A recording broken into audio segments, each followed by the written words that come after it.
Buenos días a todos, buenas tardes, buenas noches, desde el momento que me estén mirando, escuchando. Bueno, hoy quiero hablarles un poquito solamente porque hay mucha tela para cortar de lo que es la educación inclusiva y su recorrido, porque mucho se habla, ¿no? Y hay nuevas figuras de apoyo, sobre todo en el ámbito donde al que yo me dedico, que es la psicopedagogía. Entonces, surgen muchas preguntas de papás, muchas confusiones también en los docentes. Bueno, primero presentarme, mi nombre es María de las Mercedes Guido Bono, soy licenciada en psicopedagogía y docente, entre otras cosas.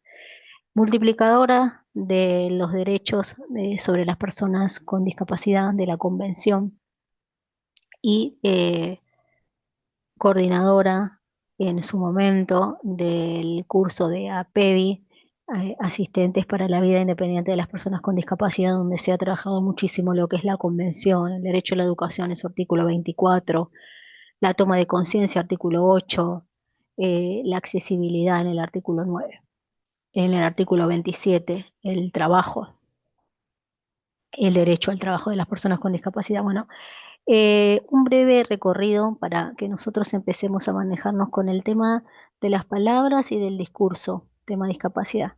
Una de las primeras cosas, las que yo escucho, ¿no? En la vida cotidiana, ¿no? Cuando se refieren a las personas con discapacidad, es mencionarlas como discapacitados, angelitos, seres especiales, chicos con capacidades diferentes. La forma correcta, según lo expresa la Convención sobre los Derechos de las Personas con Discapacidad, eh, es decir, persona con discapacidad. Obviamente primero está el nombre, ¿no? Pero quiero decir, eso es un colectivo a lo que estamos llamando personas con discapacidad. Cuando me refiero a colectivo es que fue acordado en la ONU, en la Organización de las Naciones Unidas, mediante el paraguas de la Convención, cómo se debe referir uno correctamente, y es personas con discapacidad. Así que bueno, eso en primer lugar, empecemos a manejarnos con el discurso correcto, empecemos a manejarnos también a partir de ahora en este paradigma donde estamos habitando con el tema de la inclusión y no de la integración. Pero bueno, es un camino que yo ahora voy a compartir pantalla y voy a explicar un poquito. Eh, Miren, este PowerPoint lo hice y en el año ahí dice 2020, en un curso que dimos sobre la educación inclusiva para una organización de la sociedad civil. Y bueno, le puse el camino hacia la educación inclusiva, un poquito el recorrido histórico que muchos desconocen porque hasta este tiempo se ha trabajado mucho y se seguirá trabajando en la inclusión de las personas con discapacidad. Entonces vamos un poquito a adentrarnos en este recorrido. Le digo, las fechas son importantes en este momento, no tanto en el mes y el año, pero sí en pararnos en diferentes paradigmas y entender un poco cómo vino este camino, cómo se transitó. La primera etapa tuvo que ver con la etapa del exterminio y ridículo. Esto se desarrolló desde la antigüedad hasta el siglo XIII o XIV, en donde las personas con discapacidad eran ejecutadas, había un exterminio, se las ridiculizaba, ¿no? Una exclusión total, ¿no? Aparte con el delito y la cosa aberrante de tomar posesión de su vida y decidir terminar con ellas, ¿no? La segunda etapa fue la de institucionalización o asilo, desde el siglo XV hasta el siglo XIX, que es, bueno, a las personas con discapacidad meterlas en lugares cerrados, alejados de la sociedad, lo que se llamaba asilos, ¿no? Lugares específicos, asilos, conventos, bueno, monasterios, manicomios, llamen como quieran llamar, a lo que tenía que ver con una sociedad que expulsaba completamente a las personas con discapacidad, ¿no? Lo diferente excluido del sistema social. La tercera etapa es la etapa de las escuelas especiales o de la educación especial. Esto estamos hablando fines del siglo XIX. Fines del siglo XIX es 1800, ¿no? Fines de 1800. Entonces, donde nacen las escuelas especiales, donde se aparta, o sea, primero, bueno, se les da una educación a las personas con discapacidad que antes ni se las consideraba y se las exterminaba, pero se les da un lugar que tiene que ver con las escuelas especiales, en donde, bueno, La educación de las personas con discapacidad será aparte, no será socializando con el resto de la comunidad y como la palabra lo dice, es especial, ¿no? En la cuarta etapa nos encontramos con una etapa que ya muchos por la edad nuestra nos fuimos encontrando, que es la etapa de integración escolar o rehabilitación profesional, que es el siglo XX, ¿no?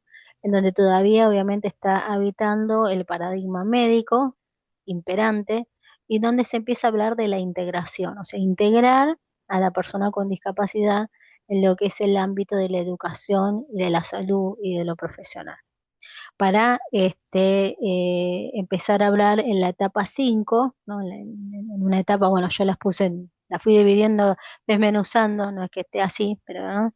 En la etapa de la educación inclusiva, que es fines del siglo XX al siglo XXI.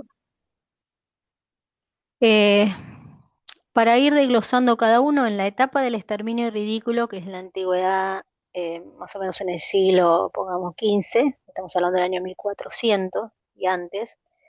El paradigma imperante era el paradigma religioso, eh, en la cosmovisión, el modelo de la prescindencia, de la exclusión, del rechazo y de la marginación, como ya vimos, que se podía exterminar a las personas con discapacidad por el solo hecho de tener una discapacidad.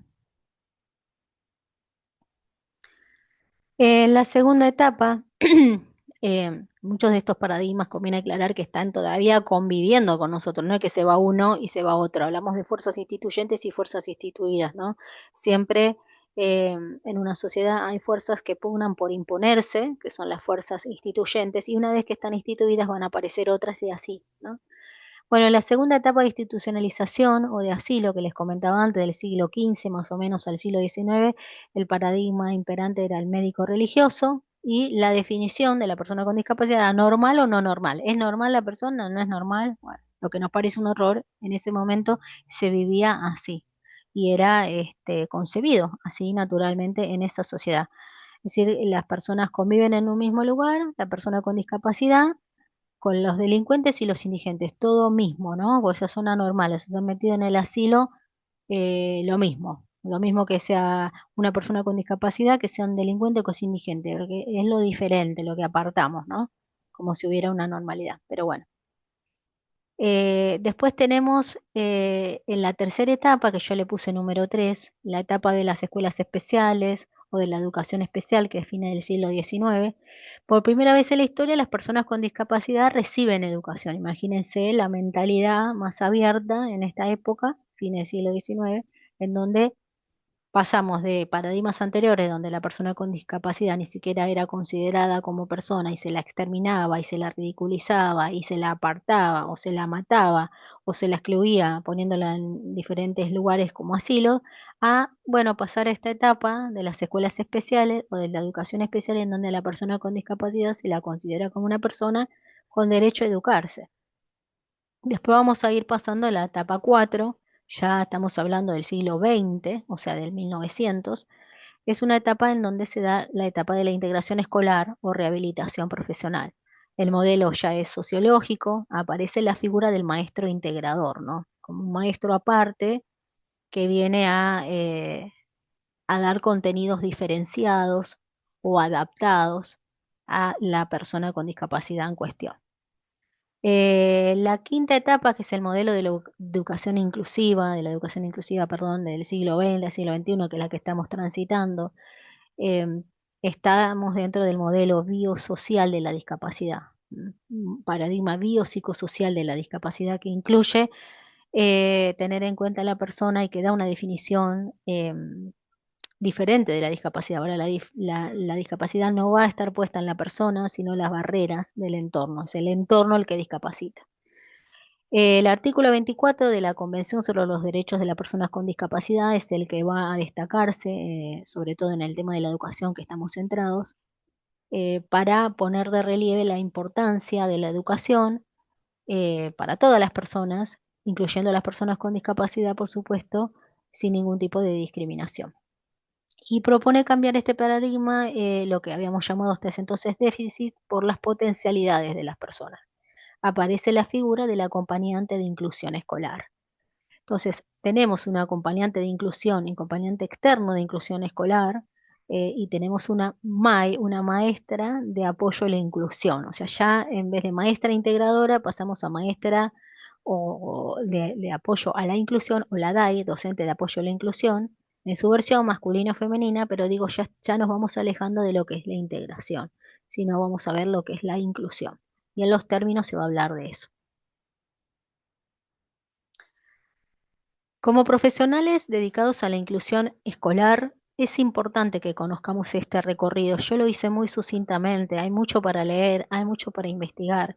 Yo apuesto a que la gente que se dedica a la psicopedagogía, a la psicología, a la terapia ocupacional, a la psicomotricidad, em, a los diferentes campos de la salud mental y también a los docentes, a las familias, bueno, a todas las personas, a la comunidad en general, a que realmente se empapen de la terminología nueva, que no desconozcan a la Convención sobre los Derechos de las Personas con Discapacidad, que sean agentes multiplicadores de la Convención. Allí van a tener cada artículo especificado, que empiecen a utilizar las palabras de forma correcta, porque a las palabras no se las lleva el viento.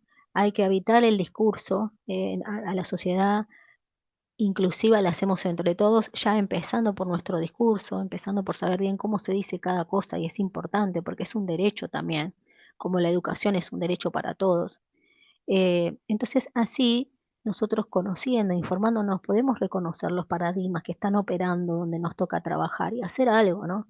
Porque en mi recorrido como acompañante, como MAE, como docente, como psicopedagoga, que he ejercido en los diferentes ámbitos, yo misma me he encontrado en un mismo lugar con diferentes paradigmas, y eso se sabe ya desde el discurso de la persona.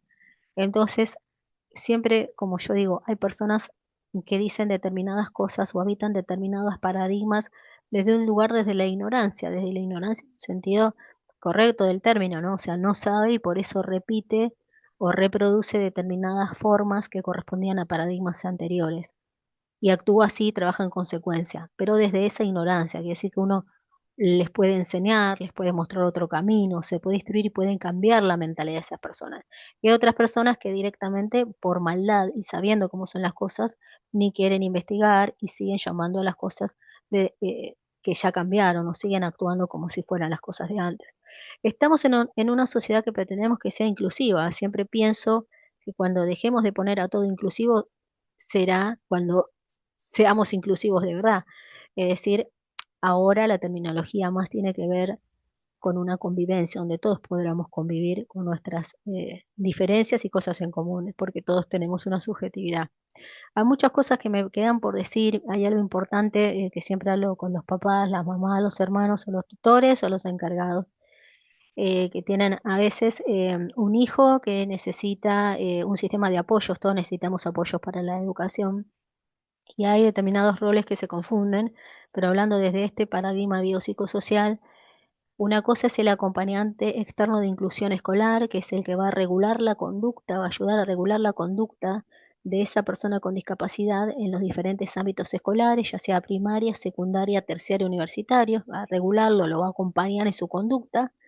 Y otra cosa es el docente de apoyo a la inclusión, en donde él va a tener que hacer algunas adecuaciones para que es lo que se va a presentar en el famoso PPI, que es el proyecto pedagógico individual de cada persona.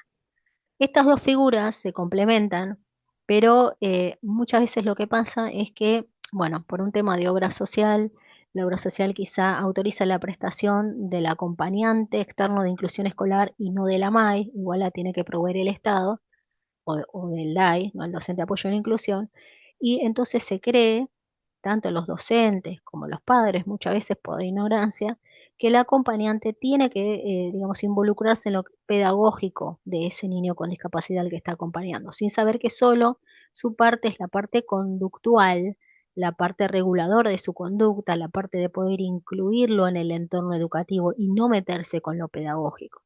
Entonces se le exigen cosas para las cuales esas personas no están preparadas por su educación, por su rol, y hay a veces problemas. Lo ideal sería que realmente en un equipo de trabajo interdisciplinario se llegue a acuerdos tales como qué necesita ese niño, esa niña, ese adolescente o ese adulto en ese plan de inclusión escolar, si necesita un acompañante o una MAI o los dos, y trazar un PPI.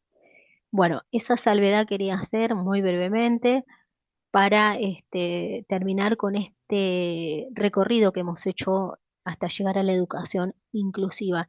La verdad que es muy importante como profesionales poder saber toda esta terminología y poder estudiar la historia de dónde viene todo y empezar a evitar nuestro discurso. Por favor, esto es muy importante, que no se repliquen determinadas formas que ya quedaron obsoletas, aparte que hieren y que no hacen a la inclusión.